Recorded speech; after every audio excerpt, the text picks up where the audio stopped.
Now if you got a 3rd gen Ford Focus with a dual clutch transmission, chances are it's probably off the road in a ditch somewhere or in a junkyard, because these dual clutch transmissions were an absolute failure. And if you do have one on the road, chances are it's a manual transmission, because those were absolute gems. So we're going to be tearing down this transmission to see how it works, and let's discuss some of those failure points. Taking a quick look around this transaxle, we got the axles that are going to plug into here, a couple of speed sensors, our manual valve, as well as the park neutral switch. Around the front side here is where the transmission control module would sit, and it's got 2 motors that are going to drive these 2 gears in here to actually do the gear changing inside. And around the front here, sadly, I am missing the clutch assembly. However, if you imagine a manual transmission clutch multiplied by 2, each one is going to be connected to one of these collars here. So essentially you do have 2 input shafts, and at the back here we've got our actuators that would plug into here, and that would press up against the pressure plate to engage them. The first thing you need to do is remove this input shaft seal here. Snap ring, my favorite. After literally half an hour, I was able to get the snap ring to come loose. Just going to pop out this cover here, and I'll pop out the position sensor. I'm going to remove this transmission mount, and then I'm going to start getting the case bolts off. These are eTorx 12. And I'm going to use my transmission splitter to split this transmission. Pull this casing off here. Now these are pretty light. I can probably lift it back up on the bench. Taking a look at how this dual clutch transmission works, it's actually pretty interesting. It's basically 2 manual transmissions. We've got an input on this shaft here and an input over on this shaft, and we've also got 2 outputs over here that go to this open differential at the same time. Now in addition, there's a parking pawl mechanism over here. It's going to lock into this counter shaft when you're parked to prevent the transmission from turning. Now these pairs of 3 gears over here connect to the electric motors that sit on the back of the transmission, and that's what's actually going to do the shift. So for example, if I rotate this here, you can see that this arm here is going to go to a fork to change the gear ratio inside of here, just like in a manual transmission, except they're using an electric motor instead of manually doing it. Same thing on this side. This here also controls another fork that's over on this side. There's a total of 4 forks. You can see these are their sliders over here. It's just a bit difficult for me to explain it to you without the top half of the transmission on there, because it's all wobbling around. So let's take this thing apart further. Alright, I'm going to start by removing the final drive here, which just pops out. I can pop that off. That's the detents for the park pawl. Alright, I'm going to remove these little drive gears here for the electric motors. It's quite a lot of gear reduction for extra torque. Alright, next up I'm going to remove these pivots here for the fork. As I pop off this gear here, which ultimately connected to the electric motor, you can see that there's this track woven into here. One goes up and then the other one goes down, and as this rotates, it's going to connect to these 2 points here on these 2 forks over here to allow it to move up or down based on the orientation of this. So those motors definitely need to be calibrated and clocked properly. Alright, I'm going to take out this side over here, and that controls these 2 forks on this side of the transmission. Oh yeah, there's some bolts at the back here that I need to remove. Not sure if these speed sensors are in the way. Check out the magnet that came out of the casing and how full of particles it is. Now that's likely either synchronizer material or gear material, which doesn't really wear that much. Now taking a look at how this automated manual transmission works, I've colored all the odd gears red and the even gears green. Now just like a manual transmission, we have these shifter forks that are going to slide down into these collars, and the collars are going to either move up or down because these gears are free spinning on the shaft. Once you've engaged them down, for example, it's going to allow this gear to transfer torque through the shaft to the output over here, which is tied to the differential at the final drive. Now let's say, for example, you want to go in first gear. You'd engage the clutch for this inside shaft, which is going to spin these gears over here. First gear, you need a small gear spinning a very large gear, so you would move that collar back down, and that's going to give you your first gear ratio. Now third gear is achieved by using a slightly smaller gear to a slightly larger gear on this shaft over here by moving this collar inward.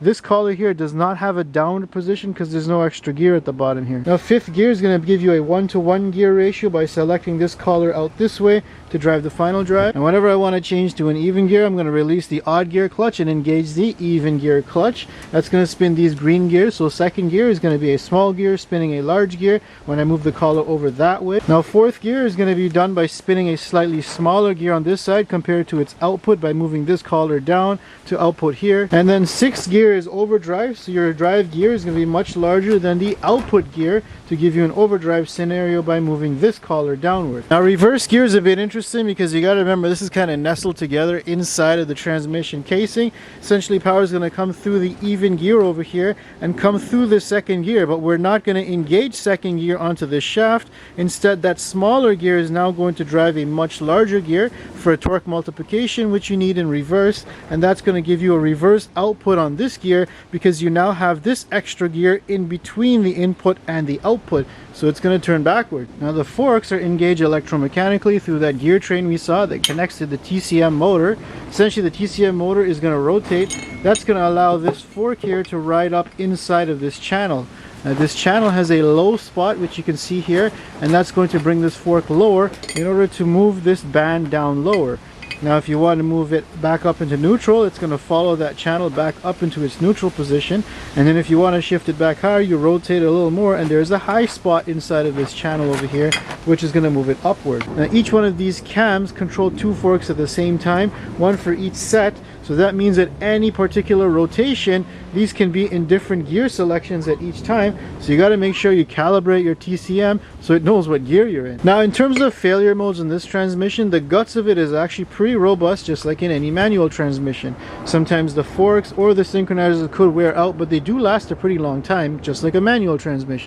Now one of the biggest concerns with these transmissions is the TCM module, which has two electric motors in it that control these forks over here through that gear train we saw. You see in a manual transmission when you're shifting, you kind of get a feel for how the synchros are going to line up and move, if there's any wear or any play or notchiness or anything. That's something you can do yourself, but when you have an automated manual transmission, the computer has to try and adapt and learn that by just simply turning the servo motor back and forth to move the shifters up and down.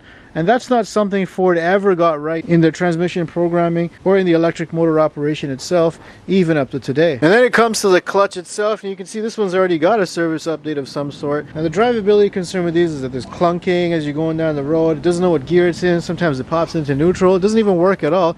And people have gone back and forth to the dealerships and had clutches and TCMs and even the whole transmission replaced, and they still don't solve the issue. The car just never drives right. And as a result, Ford has faced a couple class action lawsuits and have been forced to do a recall on these transmissions. Sorry I didn't get the clutch for this demonstration, but if you can imagine a manual transmission clutch, it basically rotates with the crankshaft. Then you've got a pressure plate on either side with two clutches. One's going to hook up to the odd side and one's going to hook up to the even side. Now the problem with this is, yes, it does wear out after a while, but if the computer cannot mimic the engagement of the clutch properly, well, you're going to start to burn out the clutch or the pressure plate or the flywheel that it presses up against, and then you're not going to have smooth engagement. Remember, clutch engagement all has to be now mimicked by the computer. And how that works is there's a little arm with an actuator on it that pushes up against that pressure plate in order to engage it, and as you've guessed, that has to be calibrated because it's basically an electric motor. And of course, if your TCM just isn't programmed right, or something is stuck mechanically inside of here, like you got a lot of dust, it's not going to work right. Now you can see where I'm going with this. Ford has essentially created a transmission for lazy American people who don't know how to use their left foot. For those of us who do know how to use our left foot, the manual transmission Ford Focus were actually a pretty good buy. Now overall, I think the concept is pretty cool. The way you control the gears and the clutch is nice and compact, and at least the guts of it are going to be reliable. However, I definitely think that these add-on electrical pieces are what's really the heart of the problem here, and Ford could have used a little bit more development time to make it more robust. Make sure you support me on Patreon and subscribe if you want to see more videos just like this one.